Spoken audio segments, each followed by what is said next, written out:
Assalamualaikum warahmatullahi wabarakatuh. Bertemu dengan saya Muhammad Siddiq Kurnia Praja, siswa kelas 12 TKJ 1, akan memberikan penjelasan dan mengupas tentang fungsi firewall.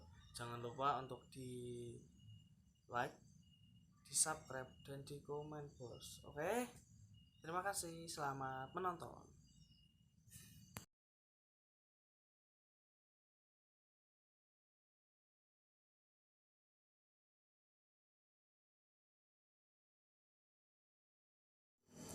Firewall adalah kombinasi antara perangkat keras atau hardware dan perangkat lunak atau software yang berfungsi untuk memisahkan antara sebuah jaringan komputer menjadi dua atau lebih untuk menjaga keamanan data. Atau bisa juga definisi firewall adalah seperangkat program atau software yang saling terhubung satu sama lain yang berbeda di server gateway jaringan komputer, berfungsi untuk melindungi sumber daya dari jaringan pengguna lain. Dengan jaringan internet, suatu perusahaan memungkinkan pekerjaannya mengakses ke internet lebih yang luas menginstal firewall, yang dimana untuk mencegah orang luar mengakses sumber daya pribadi untuk mengendalikan atau mencuri data-datanya. Bagaimana jika kalian bayangkan tidak ada firewall? Data Data COVID-19 bisa dibaca orang. Gimana coba? Rugi bos bandar. Rugi bandar, cowok. Rugi. Aduh. Pada dasarnya, firewall selalu bekerja sama dengan program router yang memeriksa setiap paket jaringan agar dapat menentukan apakah akan maju ke arah tujuannya. Firewall juga selalu bekerja sama dengan proxy server yang membuat permintaan jaringan atas nama pengguna workstation, komputer atau PC yang dirancang secara khusus terpisah dari sisa jaringan.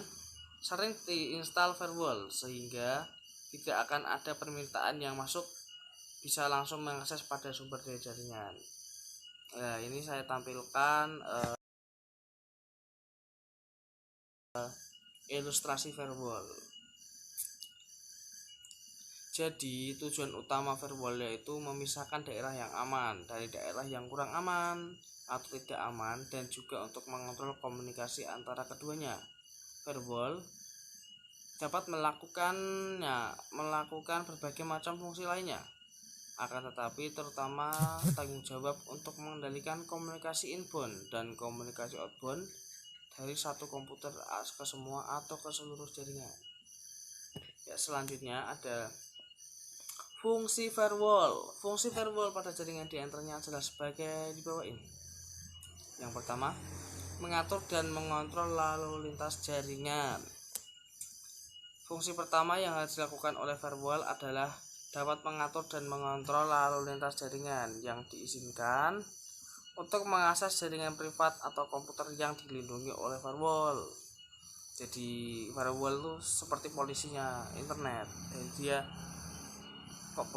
petugas ketertibannya internet. Jadi dia hanya bisa, misal saya satpamnya, hanya bisa mengizinkan warga SMK 3 yang masuk dan sebagainya. Jadi nggak boleh warga SMA 1 Buja masuk tanpa keterangan yang jelas atau tanpa izin dari pihak dalam.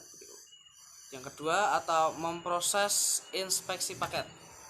Inspeksi paket adalah proses yang dilakukan oleh firewall untuk menghadang dan memproses data dalam sebuah paket untuk menentukan bahwa paket tersebut diizinkan atau ditolak berdasarkan kebijakan akses atau access policy yang diterapkan oleh seorang admin. Firewall sebelum menentukan keputusan menolak atau menerima, ia harus melakukan inspeksi terhadap setiap paket di setiap antarmuka dan membandingkan dengan kebijakan akses.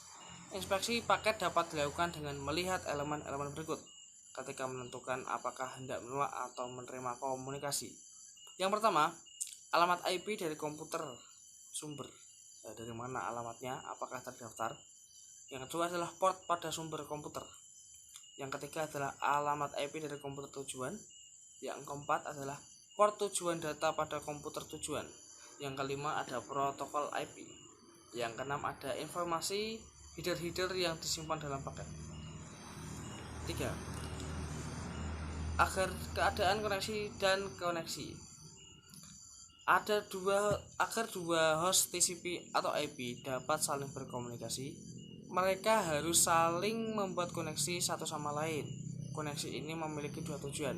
Yang pertama, komputer dapat menggunakan koneksi tersebut untuk mengidentifikasikan dirinya kepada komputer lain, jadi sebagai identitas. Selanjutnya, yang meyakinkan bahwa sistem lain yang tidak membuat koneksi tidak dapat mengirimkan data ke komputer tersebut. Yang kedua, internet digunakan untuk menentukan bagaimana cara dua host tersebut akan berkomunikasi antar satu dengan yang lain. Yang keempat, ada stateful packet inspection. Apa itu stateful inspection? Ketika sebuah firewall menggabungkan stateful inspection dengan packet inspection, maka firewall tersebut dinamakan dengan stateful packet inspection atau SPI. Bukan sembarangan pelajar Indonesia, bos. SPI merupakan proses inspeksi paket yang tidak dilakukan dengan menggunakan struktur paket dan data yang terkandung dalam paket, tapi juga pada keadaan apa host yang saling berkomunikasi tersebut berada. SPI mengizinkan firewall untuk melakukan penapisan tidak hanya berdasarkan isi paket, tapi juga berdasarkan koneksi dan keadaan koneksi, bos. Melakukan autentikasi terhadap paket. Fungsi fundamental yang kedua, yaitu fungsi yang paling penting ya, adalah melakukan autentikasi terhadap akses. Protokol TCP/IP dibangun dengan premis bahwa protokol tersebut mendukung komunikasi yang terbuka. Jika dua host saling mengetahui IP satu sama lainnya, maka mereka diizinkan untuk saling berkomunikasi, bos.